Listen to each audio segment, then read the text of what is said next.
Your English teacher and your gym teacher are getting married. Taylor stole attention away from Meghan. Meghan was annoyed about all the press the couple received instead of her show. The mother of two was upset when Taylor overshadowed her. A woman can only overreact. Oh, really? Oh, really? That feels odd to me. Taylor Swift steals the spotlight once again. She announced her engagement, the internet exploded with excitement, and on that exact same day, Meghan Markle dropped her Netflix Season 2 teaser, which got pushed to the background and received mostly mockery and criticism. She really has been smashed and trashed for this one. Don't watch it. It's painful, okay? It's really painful to watch this. While Taylor Swift is dominating the headlines, she is celebrated worldwide. Her post even got liked by the royals. While Meghan Markle keeps pushing so hard for attention, but she loses it. And that makes her feel angry and frustrated. Meghan was annoyed about all the press the couple received instead of her show. Meghan thought her trailer would own the news cycle. Then Taylor's announcement came in like a wrecking ball. Maybe you're a Swiftie or not. Maybe you're a Meghan hater or not. It's all okay. You can let me know in the comments. But today we're diving into the truth behind the drama. We're putting Meghan Markle with Taylor Swift side by side to uncover why one is mostly loved and the other is mostly criticized. Because the truth is that people don't admire you because of luck or by accident. It's not a coincidence. It's these subtle habits, these qualities like sincerity, authenticity, relatability, honesty, being genuine, that makes people draw to you and that makes people connect with you. Beauty is sincerity. I hadn't heard that. Let's start with Taylor's engagement announcement, posting this picture on Instagram. It broke the internet and got over 35 million lovely hearts within days. Meghan posted about her Netflix Season 2 on the exact same day. And how many hearts did she get? Nobody knows, because Meghan turns off all the comments and engagement metrics. And this is exactly what my last video is about. While Meghan Markle is hiding all the numbers, Taylor is a billionaire. Her status, her records, her shows and concert, all the numbers are known. There are facts and figures, which makes Taylor way more believable than Meghan.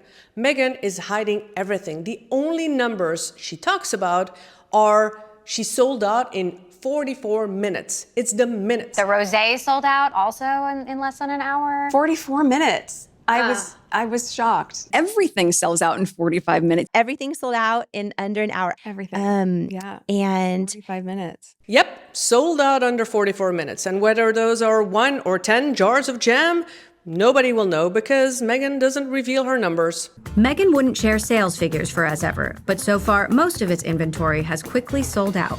Talking about numbers, if you could hit the like and subscribe and also try out that hype feature right below, I'd really appreciate that. But Taylor is not begging or crying for attention, which is a typical narcissistic behavior, which I'll get to in a moment. Taylor is loved by her fans. She creates a connection. She has a community. You know how I love to plan things, and then you know how I love to surprise you with the things that I've been planning. It's just something, it's my love language with you. Even Letterman is praising Taylor and talks about her as the hero. Taylor Swift. In the galaxy, no bigger personality, performer, music talent than Taylor Swift. She is using her powers only for good. Before going back to Meghan being so angry with Taylor's engagement announcement, this is a really important difference and point to make, because other people are praising Taylor as a hero, as a superstar, and Meghan talks about herself as the hero and the superstar. And so if you know your audience, you know your demographic, well, they love the show. And my partners love the show, and that's why we have a season 2. I believe in myself. I believe in our potential for success. Even when people are criticizing Meghan's show, her reply is that people love her show. Like, well, they love the show.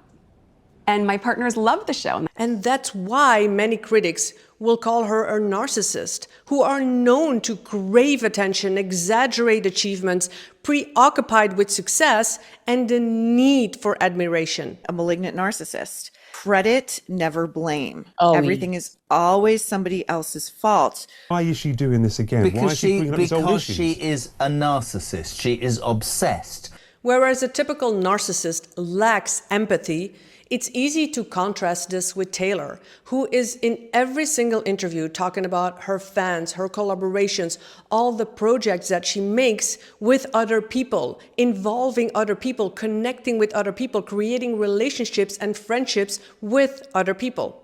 You collaborate with some very fun people. I love to make things with my friends. I love to work with my friends. I think that the experience of making something is just as important as how proud you are of it in the end. And I've been very lucky to work with really nice, really talented people, and that's not something I ever take for granted. And a lot of the time we end up really good friends. Meghan prefers to believe in herself. My faith is greater than my fear. I believe in myself. Everything that I am working on is an extension of me. Another great contrasting example is how Meghan Markle keeps her kitchen private, whereas Taylor is inviting a whole room filled with fans into all of her homes. Hey guys! Hey guys! You invite your fans to your home. Anywhere I had a house and just hang out in the living room and play them the album. Well, it was like 89 people in each house that I have, so we would spend it was like dinner, and then I'd play them the album and I'd tell them stories. You fixed them dinner? You have to feed people at a party that's gonna last 5 hours. You are Mother Teresa. Taylor enjoys connecting with her fans. Get personal, and this creates a bond, a community. It shows her warmth and care, and that draws people to her. I want to come up with as many ways that we can spend time together and bond, because it keeps me normal. It keeps my life feeling manageable. Meghan is the opposite. She recorded her cooking show with Love Meghan and avoided anyone in her own kitchen because it's private. You know, when people are saying, why wouldn't you film this in your own kitchen, at your own house? That's a crew of 80 people. Yeah. Would you have 80 people in your house when your kids are coming home from school or for lunch? No. I want my home and my kitchen to be a sacred place that my kids associate with me cooking for our family. Yeah. Even Selena Gomez did her cooking show in her own home, and she's very relatable. If you watch the video I've made of her, people love her warmth and connection. Shot in the kitchen of her LA home. Cameras everywhere from every aspect of it. And how are your cooking skills now? They're not that great, I'm not gonna lie. But the key to connect with people is to be relatable. The way you speak and behave, and you don't become real and authentic by just repeating those words. Show up in a space really organically and authentically. I think the authenticity is you have to be so authentically, but also to be authentic. What do I authentically, organically want to share? And I'm going to live my life really authentically, make choices authentically. Taylor Swift doesn't use the words, I'm real, I'm authentic. She just speaks like you and me. These are things that make me break out in a full body sweat. You know, people go on and on about like you have to forgive and forget to move past something. No, you don't. She's just kind of normal. It's much harder to relate to Meghan. Oh gosh, what's the one thing? Oh gosh, I think when I sit with it, I just want people to know that I'm a real person. Besides what they say and the words they use, if you compare interviews from both Meghan and Taylor side by side and you just watch the behaviors, the facial expressions, look at Taylor, it is normal, it is human. If you watch Meghan, her facial expressions are just not matching her words, and it looks like a performance. No wonder that body language experts, they criticize her as inauthentic and fake. She has so many overdramatic sighs and whispers that are exaggerated and overly curated. No one's ever asked me that. What a great question. As an adult, it's such a great question to know. So yes, 10 years and a night. Oh my gosh, because I'm so busy. Drop off. Okay, the day point. At least, I don't know, during the no. So yes, 10 years, and it was so energizing.